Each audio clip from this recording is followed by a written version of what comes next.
नमस्कार छात्रों, जय सिया राम, राधे राधे। मैं हूँ शिखा और स्वागत है आपका शिखा संस्कृत क्लासेस में। छात्रों, आज हम पढ़ेंगे पुराण, जो कि यूजीसी नेट की इकाई 9 में दिया हुआ है। इससे पहले हम जो नवी इकाई है उसका जो टॉपिक है रामायण और महाभारत, उसको हम पढ़ चुके हैं। तो आज हम पढ़ेंगे पुराण। और पुराण के अंदर क्या क्या दिया हुआ है कि पुराण की परिभाषा, महापुराण, उपपुराण, पौराणिक सृष्टि विज्ञान और आख्यान, इन सब टॉपिकों को हम आगे पढ़ेंगे। तो चलिए देखते हैं आगे क्या है। आगे देखते हैं, सबसे पहले है पुराण का अर्थ। क्या पढ़ेंगे हम? पुराण का अर्थ पढ़ेंगे। पुराण जो शब्द है वो प्राचीन धार्मिक साहित्य के अर्थ में वैदिक युग से ही प्रचलित है। ठीक है, अगर हम धार्मिक साहित्य के अर्थ में देखें तो ये कब से प्रचलित है? जो वैदिक युग चला आ रहा है तब से ही ये प्रचलित है। धर्म का अंग बनाकर इसको क्या बनाया गया? पुराण को धर्म का अंग बनाया गया। और अंग बनाकर प्राचीन जो कथाएं हैं, वंशावलियों, इतिहास, भूगोल के तथ्यों एवं सामान्यतः ज्ञान विज्ञान के सभी विषयों को पुराणों में कालक्रम से समाविष्ट कर दिया गया। ठीक है, महाभारत के समान पुराण भी विकासशील साहित्य रहा। जैसे उसमें जय, भारत, फिर महाभारत, ठीक है, ये जुड़ते गए, वो आगे बढ़ता गया, जिसका अंतिम संपादन व्यास ने ही किया था। ठीक है, क्या कहा कि महाभारत के समान पुराण भी विकासशील साहित्य रहा है, जिसका अंतिम संपादन किसने किया? व्यास जी ने किया।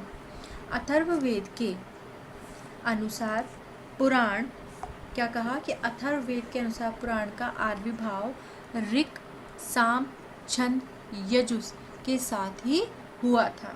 किसके अनुसार? अगर हम देखें तो अथर्ववेद के अनुसार पुराण का जो आविर्भाव है वो ऋक्, साम, छंद और यजुस के साथ ही हुआ था। देखिए क्या दिया हुआ है, ऋचः समानी छंदांसी पुराणम यजुषः सह। आगे देखिए, ये तो हुआ अथर्ववेद के अनुसार। अब दूसरा है, शतपथ ब्राह्मण में पुराण को वेद कहा गया है। किस में कहा गया है? अगर आपसे पूछा जाए कि शतपथ ब्राह्मण के अनुसार पुराण को क्या कहा गया है, तो हम कहेंगे वेद कहा गया है। क्या कहा गया है? वेद कहा गया है।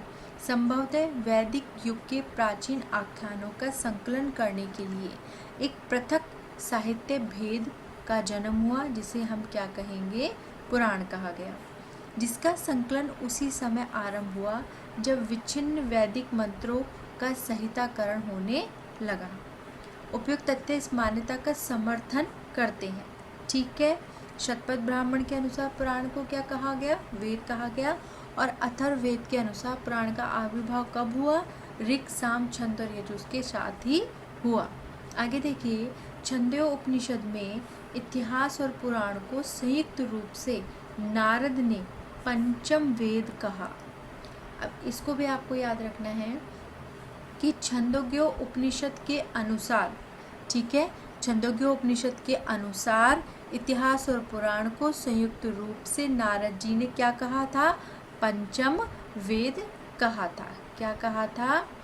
पंचम वेद कहा था। आगे देखिए, इतिहास पुराणम पंचम वेदानाम वेदम। अब देखिए आगे, बृहदारण्यकोपनिषद में भी इतिहास पुराण को वेदों के समान परमात्मा के निश्वास के रूप में निर्गहत कहा गया है। ठीक है, आगे देखिए, अस्य महतो भूतस्य निश्वसित मेतद यत्र वेदो यजुर्वेदः सामवेदः अर्थांगी रसः इतिहासः पुराणम्। ठीक है, अब देखिए, इस प्रकार वेदों के समकक्ष पुराणों को भी प्राचीन वाङ्मय में रखा गया है। ये क्या है? पुराण का अर्थ। अब आगे देखते हैं, इतिहास और पुराण को प्राचीन साहित्य में समान स्तर पर रखा गया है। ठीक है, किसको? इतिहास को और पुराण को। वैदिक साहित्य के अतिरिक्त महाभारत में भी क्या कहा गया है? इतिहास पुराणाभ्याम वेदार्थ उपबृहत्येत, अर्थात वेद का अर्थ का पल्लवन इतिहास और पुराण के द्वारा करना चाहिए। वस्तुतः वेदों के क्लिष्ट कर्म कांड के को रोचक बनाने के लिए 4 प्रकार के साहित्य आविर्भूत हुए। कितने प्रकार के हुए? 4 प्रकार के साहित्य हुए। अब वो कौन कौन से थे? पहला था हमारा इतिहास, दूसरा था पुराण, तीसरा गाथा और चौथा था नारा शंची। ठीक है। कालक्रम से संक्षेप की दृष्टि से केवल प्रथम 2 अवशिष्ट रहे। वैदिक युग में इतिहास का प्रयोग प्राचीन और शाश्वत व्यवस्था के अर्थ में था, जैसे अथर्ववेद के विराट ब्रह्मा, ज्येष्ठ ब्रह्मा, इंद्र आदि के अर्थ में। ठीक है। इतिहास में क्या कहा गया? का प्रयोग कहाँ किया गया? प्राचीन और शाश्वत व्यवस्था के अर्थ में। ठीक है। अब पुराण का प्रयोग कहाँ गया? पुराव्रत तथा पुरातत्व से संबंधित सृष्टि, प्रलय, भूगोल, आकाशमंडल आदि के विवरण के लिए किया जाता था। ये किसका आ गया? पुराण का। इससे पहले मैंने आपको किसका बताया? इतिहास का। अब आगे देखिए, गाथा के अंतर्गत क्या था? गाथा के अंतर्गत प्राचीन कथाएं निहित थी। वे नैतिक हो, वास्तविक हो या फिर वो काल्पनिक हो, तीनों में से कोई सी भी हो, और वो किसके अंतर्गत थी? गाथा के अंतर्गत निहित थी। इंद्रवृत्र की कथा, पूर्वरा और उर्वशी की कथा, विश्वामित्र नदी संवाद में निहित कथा इत्यादि ऐसी ही कथाएं हैं। ठीक है। ये सारी कथाएं किसमें वर्णित थी? गाथा के अंदर। अब देखिए, नाराशंची के अंतर्गत क्या आता था? वीरों की प्रशंसा आती थी, वीर गाथा आती थी, वीरों का अभिनंदन आता था। ये सब किसके अंतर्गत आता था? किसमें वर्णित था? नाराशंची में। जैसे ययाति नाहुषः और नहुषः मानवः। ठीक है। ये किसके अंदर आते थे? नाराशंची में। और ये क्या थे? ये 4 प्रकार के साहित्य थे। ये देखिए, ये 4 प्रकार के साहित्य थे वेदों के कलिष्ट कर्म कांड को रोचक बनाने के लिए। ठीक है। 4 प्रकार के साहित्य हुए। कौन कौन से पढ़े हमने? इतिहास पढ़ा, पुराण पढ़ा, गाथा पढ़ी और नाराशंची पढ़ी। चलिए अब आगे देखते हैं। आगे है, पुराणों में पुराण शब्द को स्वीकार करके इन समस्त भेदों का अंतर्भाव उसी में कर लिया गया। बाद में क्या हुआ? संस्कृत साहित्य में पुरानी विधाओं का पुनः उद्धार हुआ, जिससे इतिहास को ऐतिहासिक काव्य के रूप में और पुराण केवल पौराणिक ग्रंथों के रूप में रहा। गाथा को संस्कृत कथाओं के रूप में और नाराशंची को रामायण, महाभारत आदि वीर काव्य के रूप में परिणित हुए। ठीक है। इतिहास को किस में माना गया? ऐतिहासिक काव्य के रूप में। किस में? देखिए, इतिहास जो है वो हुआ ऐतिहासिक काव्य के रूप में। ठीक है। पुराण वो हुआ पौराणिक ग्रंथों के रूप में। आगे चल के गाथा किस में हुई? संस्कृत कथाओं के रूप में। संस्कृत कथाओं के रूप में। और नाराशंची रामायण, महाभारत आदि वीर काव्यों के रूप में। ठीक है। चलिए अब आगे देखते हैं। आगे है, आधुनिक युग में प्राप्त जो पुराण है, ठीक है, अष्टादश पुराण या उपपुराण जो भी आधुनिक युग में जो भी हमें प्राप्त हुई हैं, वो परवर्ती हैं, वैदिक युगीन नहीं है। इन पुराणों की दृष्टि से पुराण शब्द का निर्वचन कई प्रकार से किया गया। ठीक है। पुराण शब्द का जो निर्वचन हुआ वो कई प्रकार से किया गया। पहला देखिए, पुराणम आख्यानम। पुराणम आख्यानम। पुराणम, प्राचीन आख्यानों को पुराण कहते हैं। ठीक है। क्या? प्राचीन आख्यानों को पुराण कहते हैं। वायु पुराण के अनुसार प्राचीन काल में जो सजीव घटनाएं थी उन्हें पुराण कहते हैं। यस्मात् पुरा हनन्ति। ठीक है। सायण यानी ऐत्रेय ब्राह्मण भाष्य की जो भूमिका है उसके अनुसार संसार की उत्पत्ति विकास क्रम के बोधक साहित्य को पुराण कहते हैं। जगतः प्रागवस्था अनुक्रम्य सर्ग प्रतिपादकम वाक्य जातम पुराणम। ठीक है। अब ये किस किस के अनुसार है ये आपको याद रखना है। पहला है पुराणम आख्यानम पुराणम। प्राचीन आख्यान को क्या कहते हैं? पुराण कहते हैं। वायु पुराण के अनुसार जो सजीव घटनाएं हुई थी उसे पुराण कहते हैं। और सायण के अनुसार क्या जाएगा कि संसार की उत्पत्ति और विकास क्रम के बोधक साहित्य को हम क्या कहते हैं? पुराण कहते हैं। आगे देखिए, पद्म पुराण में कहा गया है कि पुरार्थेषु आन्ययतिथि पुराणम, अर्थात प्राचीन विषयों में जो श्रोता को ले जाता है वही पुराण है। यहाँ पे क्या है? पुराण की अलग अलग आपको परिभाषाएं दी हुई हैं जो आधुनिक युग में प्राप्त हुई हैं। वैदिक युगीन जो नहीं है वो आधुनिक युगीन बताया जा रहा है यहाँ पे। फिर देखिए, वायु पुराण में कहा गया है कि पुरा परंपरावृत्ति पुराणम तेन वै स्मृतम। मधुसूदन सरस्वती ने विश्व सृष्टि के इतिहास को पुराण कहा है। किसको कहा है? विश्व सृष्टि के इतिहास को पुराण कहा है। यास्क ने निरुक्त में जो पुराण का निर्वचन दिया है वही अत्यधिक प्रचलित निर्वचन है। अब ये क्या कह रहे हैं लास्ट में कि जो यास्क ने निरुक्त में जो पुराण का निर्वचन दिया है, ठीक है, मधुसूदन सरस्वती ने तो इसे विश्व सृष्टि के इतिहास को पुराण कहा है, ये हमें याद रखना है। और यास्क ने निरुक्त में जो पुराण का निर्वचन दिया है वही अत्यधिक प्रचलित निर्वचन है। पुरा नवम भवति, पुरा नवम भवति। आगे देखिए, प्राचीन काल में जो विषय नया रहा हो वही पुराण है। यास्क की कल्पना बहुत रोचक है। चलिए आगे देखते हैं। अब हम इसमें आगे है पुराणों के लक्षण। क्या है? पुराणों के लक्षण। लेकिन इससे पहले हम एक चीज़ और देख लेते हैं। ये जो पुराण शब्द है, ठीक है, पुराण का जो शाब्दिक अर्थ है, शाब्दिक अर्थ अगर हम देखें तो प्राचीन आख्यान क्या है? प्राचीन आख्यान। चलिए इसको थोड़ा सा हम क्लियरली समझ लेते हैं। यहाँ पे देखिए, पुराण का हम देखेंगे शाब्दिक अर्थ।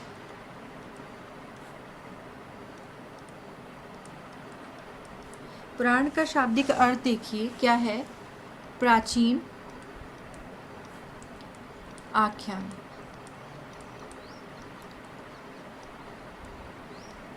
और या फिर इसे हम कहेंगे पुरानी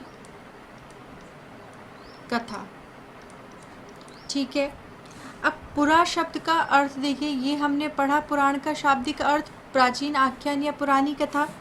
अब पुरा का देखिए, पुरा का अर्थ है अतीत। पुरा का अर्थ क्या हो गया? अतीत। और अण का क्या हो जाएगा? अण का देखिए शब्द हो जाएगा कहना या बतलाना। ठीक है, ये हमारा हो गया पूरा पुराण का शाब्दिक अर्थ देख लिया हमने, पुरा का देख लिया और हमने अण का देख लिया। अब रघुवंश में पुराण शब्द का अर्थ है पुराण पत्रापग मागन्नतरम, और वैदिक वाङ्मय में प्राचीन वृतांत दिया गया है। एक हम ये भी देख लेते हैं कि रघुवंश में पुराण का क्या दिया हुआ है? पुराण पत्रापग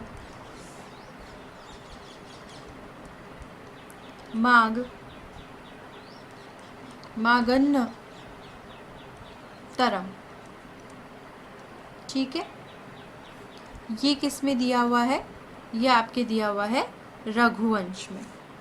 चलिए अब आगे देखते हैं हम। ये हमने देख लिया। अब देखिए पुराणों का लक्षण हम पढ़ेंगे। क्या पढ़ेंगे? पुराणों के लक्षण। प्रमुख पुराणों और अमर कोश जैसे जो प्राचीन ग्रंथों में पुराण के लक्षण विषय वस्तु के संबंध में एक देखिए क्या श्लोक प्रचित है। सर्गश्च प्रतिसर्गश्च वंशौ मन्वन्तराणि च वंशानुचरितम च एव पुराणम पंचलक्षणम। ठीक है, तदनुसार क्या है कि पुराण ग्रंथ में 5 विषयों का प्रतिपादन होता है। किसमें? पुराण ग्रंथों में 5 विषयों का प्रतिपादन होता है। अब वो 5 विषय कौन कौन से हैं देखिए। सबसे पहला है सर्ग। कौन सा हो गया? सर्ग। सर्ग में क्या दिया हुआ है? विश्व की सृष्टि की प्रक्रिया। क्या दी हुई है? विश्व की सृष्टि की प्रक्रिया दी हुई है, जिसके अंतर्गत और क्या आ जाएगा? जिसके अंतर्गत आ जाएगा देखिए पंच महाभूत, ठीक है, इंद्रिय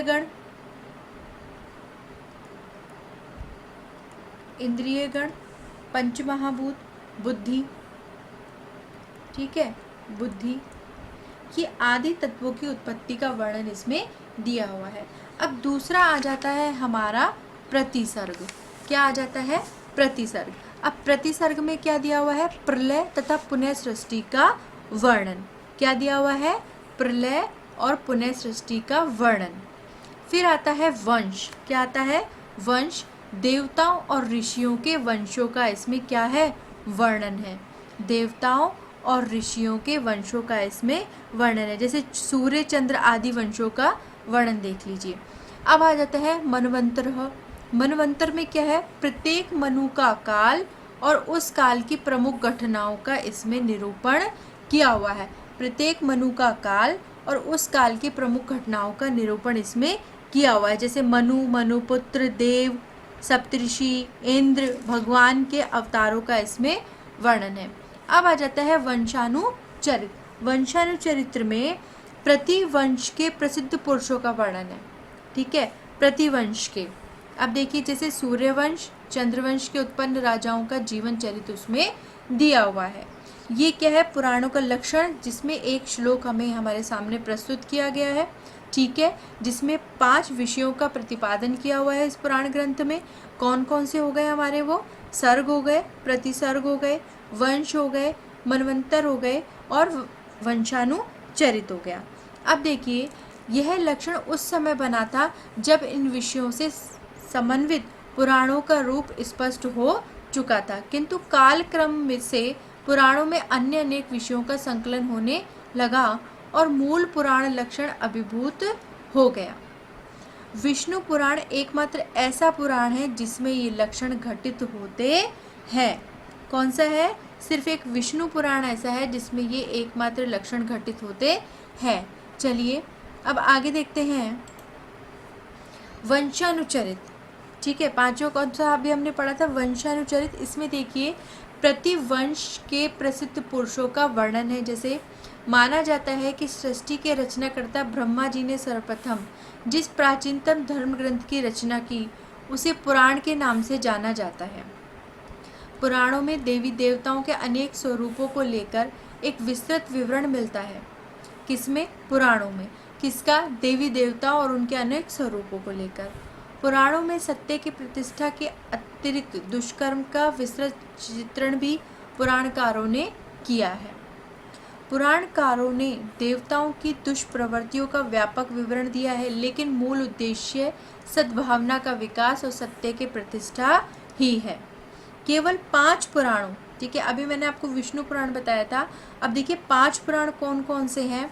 मत्स्य, वायु, विष्णु, ब्रह्मांड, भागवत में ही राजाओं की वंशावली पाई जाती है। चलिए अब आगे देखते हैं इसमें विषय वस्तु। अब हम क्या पढ़ेंगे? विषय वस्तु। साकल्य रूप से पुराणों में प्रतिपादित विषय वस्तु का निर्देश इस प्रकार दिया गया है। अब देखिए सबसे पहले हम पढ़ेंगे कौन सी? धार्मिक सामग्री। क्या पढ़ेंगे इसमें हम? धार्मिक सामग्री। किसी देवता या देवी की उपासना का विधान बताकर उनके प्रति श्रद्धा, और भक्ति पर पुराणों में बल दिया गया है। ठीक है, किसी भी देवता या देवी की जब हम उपासना का विधान बताकर इसमें उनके प्रति श्रद्धा और भक्ति पर पुराणों में बल दिया गया है। जिस देवता की भक्ति का विधान है उसे ही श्रेष्ठ कहकर अन्य देवताओं को गौण भी बताया गया है। जैसे उस वक्त ब्रह्मा, विष्णु और शिव, ठीक है, की उपासना का विशेष महत्व विविध पुराणों में अंकित है। मुख्य पुराणों में विष्णु के विविध अवतारों का वर्णन या शिव और उनके परिवार की विभिन्न कथाएं भी वर्णित हैं। अवतारवाद, मूर्ति पूजा और भक्ति का अत्यधिक प्रचार इनमें मिलता है। व्रतों और उपवासों के अनुष्ठान के फल दिखाकर पुराणों में जन सामान्य को धार्मिक बनाने का प्रयास भी इसमें किया गया है। तो विषय वस्तु में पहला क्या आया, जो पुराणों में प्रतिपादित विषय वस्तु है उसको हम देख रहे हैं। पहला है धार्मिक सामग्री। अब आगे देखिए, इसमें आ जाता है दार्शनिक सामग्री। पहला हमने धार्मिक पढ़ा, दूसरी है दार्शनिक। पुराणम पंच लक्षणम के अनुसार सृष्टि, प्रलय, पुनः सृष्टि के दार्शनिक पक्ष को पुरातात्विक रूप देकर अनेक आख्यान पुराणों में प्रस्तुत किए गए हैं। जगत के जन्म, स्थिति, प्रलय को क्रमशः ब्रह्मा, विष्णु, शिव से संबंध करके दार्शनिक विषयों को धर्म से जोड़ा गया है। ब्रह्मा, विष्णु, शिव से संबंध करके दार्शनिक विषयों को किससे जोड़ा गया है? धर्म से जोड़ा गया है। अब आ जाएगा हमारा ऐतिहासिक सामग्री। पहला धार्मिक, दूसरा दार्शनिक और तीसरा आ जाएगा हमारा ऐतिहासिक सामग्री। वंश और वंशानुचरित के अंतर्गत पौराणिक वैदिक युग के ऋषियों और राजाओं की वंशावली के अतिरिक्त नंद, मौर्य, शुग, आंध्र, गुप्त वंश के राजाओं की सूचियां पुराणों में दी गई है, जिन पर आधुनिक इतिहासकारों को अत्यधिक विश्वास है। किसको है? आधुनिक इतिहासकारों को। ठीक है, आगे देखिए भौगोलिक सामग्री के अंतर्गत क्या आता है। पुराणों के भुवन कोश प्रकरण के अंतर्गत, कौन सा? भुवन कोश प्रकरण के अंतर्गत भूमंडल का वर्णन किया गया है। पृथ्वी के सप्तसागर, सप्तद्वीप आदि के अतिरिक्त भारतवर्ष के जो पर्वत, नदियों, विविध तीर्थ स्थलों का वर्णन पुराणों में मिलता है। ये क्या है? भौगोलिक सामग्री। ठीक है, भौगोलिक सामग्री के अंतर्गत क्या है? पृथ्वी के सप्तसागर जो थे, सप्तद्वीप थे, इनके अतिरिक्त भारतवर्ष की जो पर्वत हैं, नदियां हैं, विविध तीर्थ स्थल हैं, उन सब का वर्णन हमें किस में मिलता है? पुराणों में मिलता है। भारत की भौगोलिक एकता का निरूपण करके राजनीतिक दृष्टि से पृथक पृथक राजाओं में विभक्त देश का सांस्कृतिक समन्वय करने में पुराणों का प्रभुत योगदान है। ये क्या हो गई हमारी भौगोलिक सामग्री। दार्शनिक में हमने पढ़ लिया कि जगत के जन्म, स्थिति, प्रलय को क्रमशः ब्रह्मा, विष्णु, शिव से संबंध करके दार्शनिक विषयों को धर्म से जोड़ा गया है। ऐतिहासिक सामग्री हमने पढ़ ली। ठीक है, ऐतिहासिक में कौन से? जैसे नंद, मौर्य, शुग राजाओं का था, उसकी सूचियाँ पुराणों में दी हुई हैं। भौगोलिक हमने पढ़ लिया, धार्मिक पढ़ लिया। अब आगे और देखते हैं। आगे है आचार विषयक सामग्री। ठीक है, क्या है? आचार विषयक सामग्री में देखिए कि पुराणों में दान, दया, अतिथि सेवा, सर्वधर्म समभाव, उदार दृष्टि, व्रत के प्रति निष्ठा इत्यादि मानवीय गुणों का प्रकाशन कथाओं के द्वारा किया गया है। ठीक है, कौन क्या क्या आ जाएगा इसमें पुराणों में? जैसे हमें क्या बताया गया? दान के बारे में, दया, अतिथि की सेवा, सर्वधर्म समभाव के बारे में, सभी जो धर्म है वो समान है, उदार दृष्टि, व्रत के प्रति निष्ठा इत्यादि मानवीय गुणों का प्रकाशन इन कथाओं के द्वारा दिया गया है। सद्गुणों के प्रति आकर्षण, दोषों से निवृत्ति के लिए स्वर्ग और नरक का काल्पनिक वर्णन करके जन वर्ग के नैतिक नियंत्रण का प्रयास पुराणों में पर्याप्त रूप से किया गया है। ठीक है, आगे देखिए ज्ञान विज्ञान की सामग्री, ये भी पुराणों में मिलती है। कैसे? कुछ पुराणों में व्याकरण मिलती है, काव्य शास्त्र हैं, ज्योतिष है, आयुर्वेद है, शरीर विज्ञान है आदि शास्त्रीय तथा वैज्ञानिक विषयों का संकलन भी इसके अंदर किया गया है। इस प्रकार पुराणों में विविध विषयों का संग्रह है जो जनता की शिक्षा के लिए पर्याप्त है। ठीक है, क्या है, पुराणों में बहुत सारे विषय ऐसे हैं जिनका संग्रह किया गया है। हिंदू धर्म का विश्वकोश ही पुराणों का प्रतिपाद्य है। चलिए आगे देखते हैं। अब हम आगे है पुराणों की संख्या और विभाजन। ठीक है, अब देखिए पुराणों का विकास 2 रूपों में हुआ है। कितने रूपों में हुआ है? 2 रूपों में हुआ है, महापुराण और उपपुराण। कितने? 2 रूप हो गए, महापुराण और उपपुराण। महापुराण प्राचीनतर है, जिनकी संख्या 18 है, जो अब हम आगे पढ़ेंगे तो एक संग्रह श्लोक के रूप में जो हमें मिलती है। कितने हैं? देखिए 2 रूपों में इसका विकास हुआ है पुराणों का। कितने रूपों में? 2 रूपों में। पहला क्या है? महापुराण, और दूसरा क्या है? उपपुराण। तो पहला जो महापुराण है वो प्राचीनतर है और जिसमें संख्या कितनी है? 18 है। अब देखिए म द्वयम भ द्वयम च एव ब्रत्रयम वच चतुष्टय व चतुष्टयम। दोबारा देखिए, मैं द्वयम भ द्वयम च एव ब्रत्रयम व चतुष्टयम ए ना प लिंग कुस कुस्कानि पुराणानि पृथक पृथक। मैंने ए ना प लिंग ग, ये मैं अलग अलग क्यों पढ़ा? देखिए अब इसको आगे आपको समझ में आ जाएगा। म द्वयम मतलब म से 2 पुराण, म से द्वयम मतलब 2 पुराण। भ द्वयम मतलब भ से 2 पुराण। ठीक है, अब मैं से जो 2 पुराण हैं वो कौन कौन से हो गए? मत्स्य और मार्कंडेय। ठीक है, मत्स्य और मार्कंडेय। अब भय से 2 पुराण कौन कौन से हो गए? एक तो भविष्य और दूसरा हो गया भागवत पुराण। भविष्य पुराण और भागवत पुराण।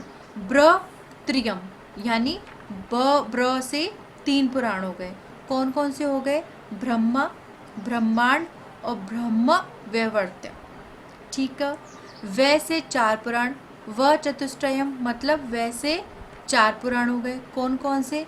विष्णु पुराण, वामन पुराण, वराह पुराण, वायु पुराण। ठीक है, आगे देखिए।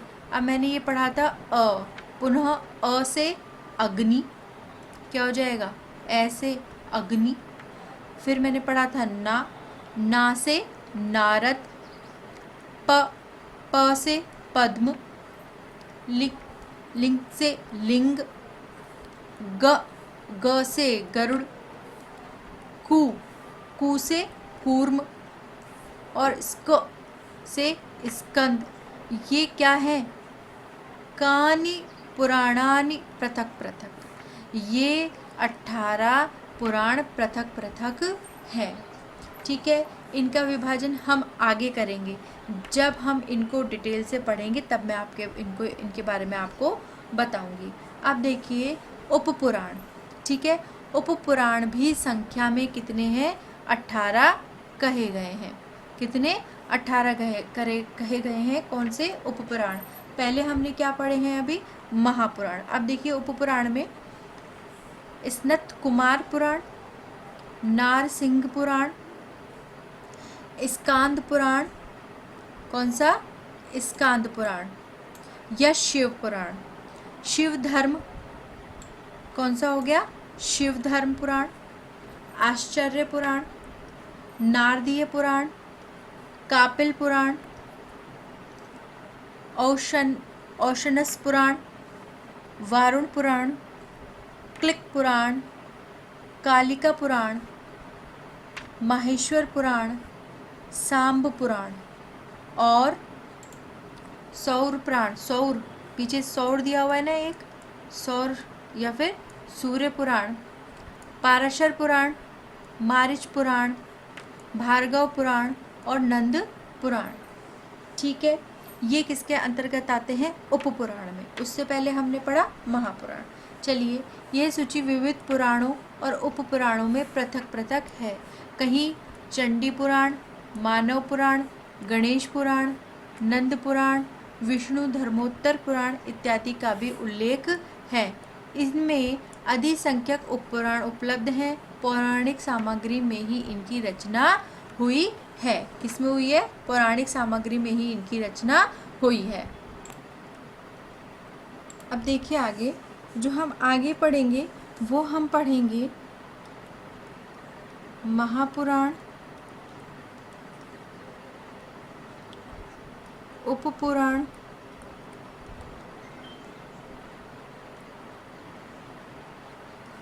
इसकी पूरी डिटेल पढ़ेंगे। उपपुराण के बारे में हम पूरा पढ़ेंगे। फिर हम पढ़ेंगे पुराणों का काल, इसके बारे में हम जानेंगे और रचयिता के बारे में, इसके बारे में हम जानेंगे।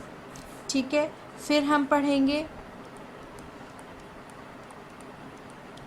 पौराणिक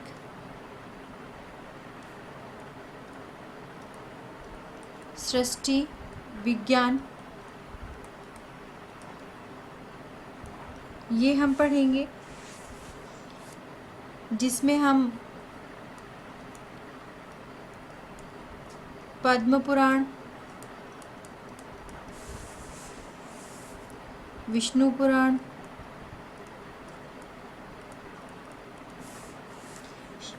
श्री मद् भागवत, महापुराण, मनु स्मृति,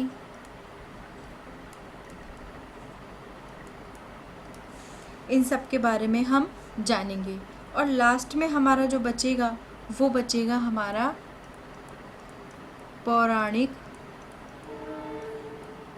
आख्यान। चलिए, ये सब जो भी टॉपिक बच रहे हैं ये हम पढ़ेंगे आगे के वीडियो में। ठीक है। तब तक आप जो भी आज पढ़ाया है उसको समझिए, लिखिए और याद कीजिए। और शिखा संस्कृत क्लासेस को सब्सक्राइब कीजिए, लाइक कीजिए और शेयर कीजिए। तब तक के लिए धन्यवाद। जय सिया राम, राधे राधे।